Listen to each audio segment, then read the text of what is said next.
Sleigh bells ringing, diamonds blinging, carols singing, favorite season. Happy first day of the best month of this entire year, my birthday month, first day of December. It's my favorite time of the year, guys. It's my favorite time of the year. Hey, Bubblekins.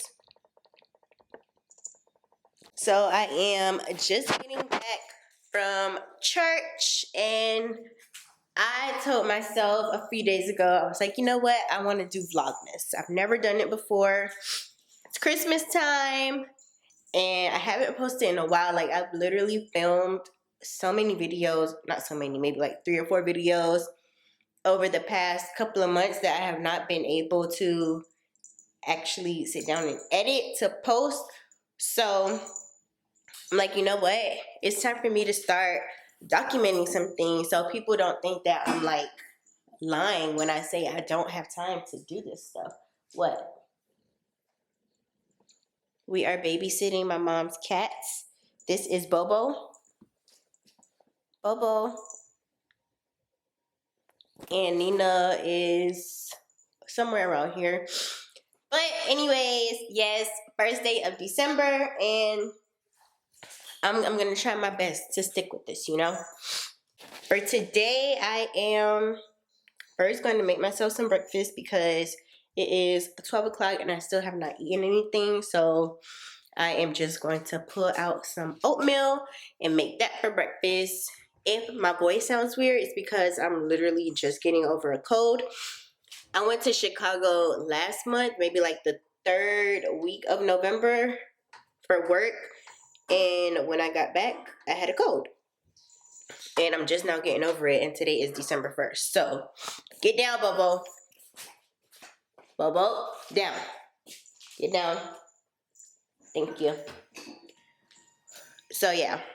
Last year I thought about how things can come around just like that if everyone is here to celebrate one day. We have our ups and downs, but when there's love there's always a way. And oh, this time of year we come together to celebrate. Yes, every time the snow is falling down and it is cold outside, we gather around the fireplace and no one cares about yesterday. My favorite holiday, it means so much more than words can say. And I claim that Christmas is a magic day. Sometimes I tend to forget what glory this holiday represents. Now that I done finished my breakfast, I feel like I need to sit down and get back in my Bible. It has been a while, I'm not gonna lie. It's really been a while since I've sat down and like actually read my Bible, not just did a devotional or something like that.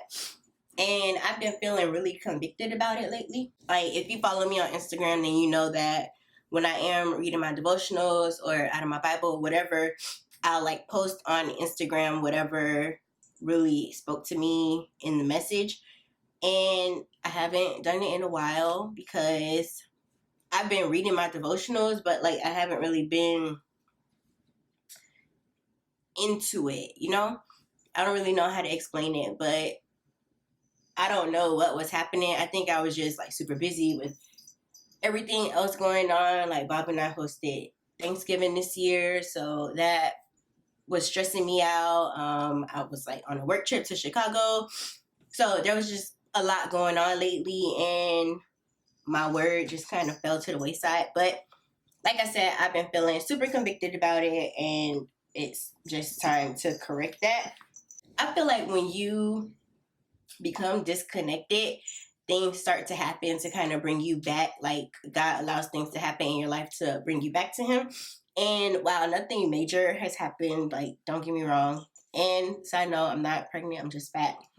But, because I know somebody's going to ask, but while nothing major has happened, I do feel like there are little things. And like before, I wouldn't be aware of the little things until it became a really big thing. So for example, one of the things that happened is Bob and I's budget, right?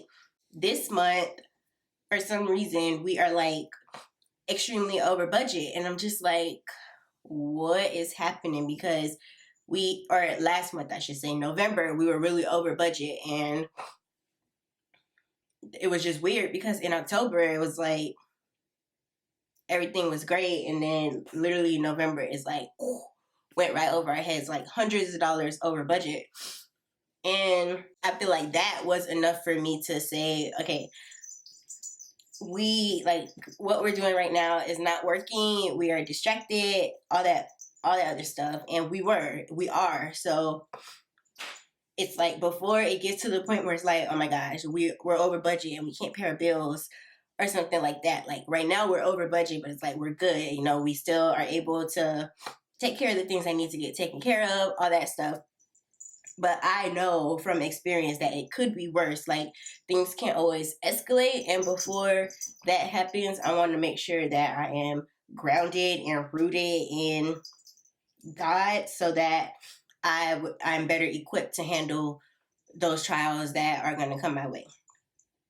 So that being said, I have been like trying to read the entire Bible for Lord knows how long. Like, these cats farting, y'all, and they stink. I don't know how long, but I feel like over a year at this point. And for some reason, it's just been really difficult. Like, I'm in it, and then I'm out of it. I'm in it, and then I'm out of it. So, on the Bible app, which is one of my tried and true apps, I found a devotional called As It Happened. And it's a year-long devotional walking you through the entire Bible in chronological order. So not in the order that you see the books in the Bible, but literally as things happen. And it looks like it's about 4 to 5 chapters a day, or 3 to 5 chapters a day, I should say. And I'm not gonna wait until the new year to start doing it. I'm just gonna go ahead and start now, because why not? Like, what's the point in waiting? I may not have tomorrow to do it. And even though I've read most of this stuff already, because like I said, I have started reading the Bible in chronological order before, I'm just going to go ahead and start again. It doesn't hurt to reread things in the Bible. Like, I'm sure there's plenty that I missed, especially since at the time when I first started reading the Bible, I was like a baby in Christ. I wasn't really aware of, or I guess I just didn't have the skill set to be able to read the Bible. Like, it's not just something you read and understand in one sitting. Like, God is going to reveal something to you every single time that you read through a scripture, a passage, a chapter, whatever. So I am going to start in Genesis. It looks like for my devotional today, I have to read Genesis 1, 2, and 3. And before I do that, I like to just read through the book introduction, because that is going to give you the context of what you're reading. So it'll tell me like the content, the time span, the theme, who wrote it, who it's written for, basically everything that I will need to know to be able to truly understand and put what I'm reading in context. Because it's like, it can be saying something really crazy, but I have to think about it in that time. What did it mean to them in that time? And then I'll be able to refer that back to what it means to me today in this time. So, gonna go ahead and do that. And yeah. All right, so this is the Bible that I am using. It is English Standard Version. It's a Crossway Bible, a Crossway Study Bible. And I actually got this Bible from my pastor, but in here is what I was talking to you guys about. It has the introduction to each book, and here you can see there's some information on the author, title, and date. I'm probably going to be super loud because of how close I am to the camera right now, but that's fine. And like, it literally just gives you so much information on the background of the book of Genesis, just so that I have like a starting point when I'm reading to tie everything back to. So that's really nice. And then when you get to the actual Bible, this is what it kind of looks like. So you'll have the scripture. Oh my gosh, focus.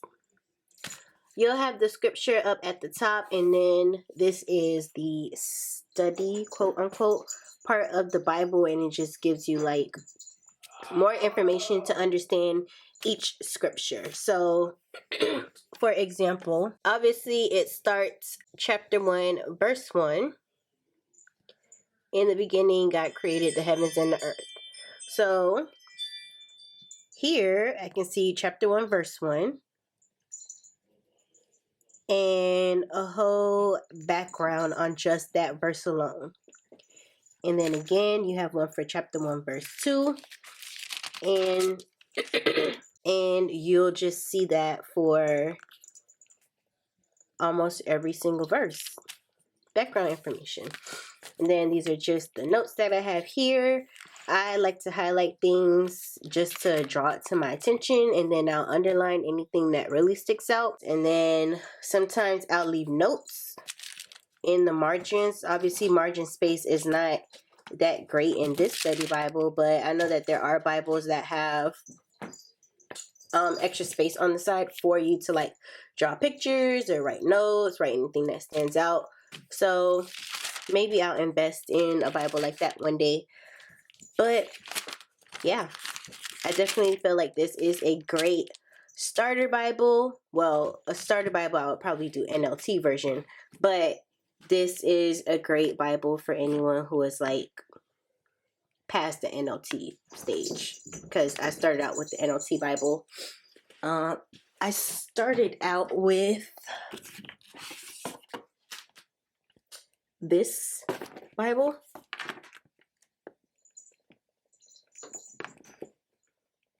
And this one actually has a similar setup with Bible verses at the top and then like study information at the bottom. It's just that this is not literal translation. This is literally like translated to really help you understand just like the basic gist of what was going on. So, good place to start, but definitely don't stay here.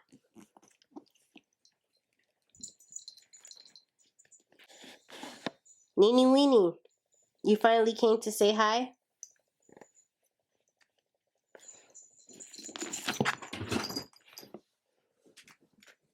Okay, so it's Sunday. It is, what time is it? 2 o'clock. I am going to get in the bed for the rest of the day until it's time for me to cook something and get ready for work tomorrow. Figure out what is there going to be for me to talk to you guys about tomorrow. Day 1 down. I did it, guys. Shout out to me. See y'all in the next one.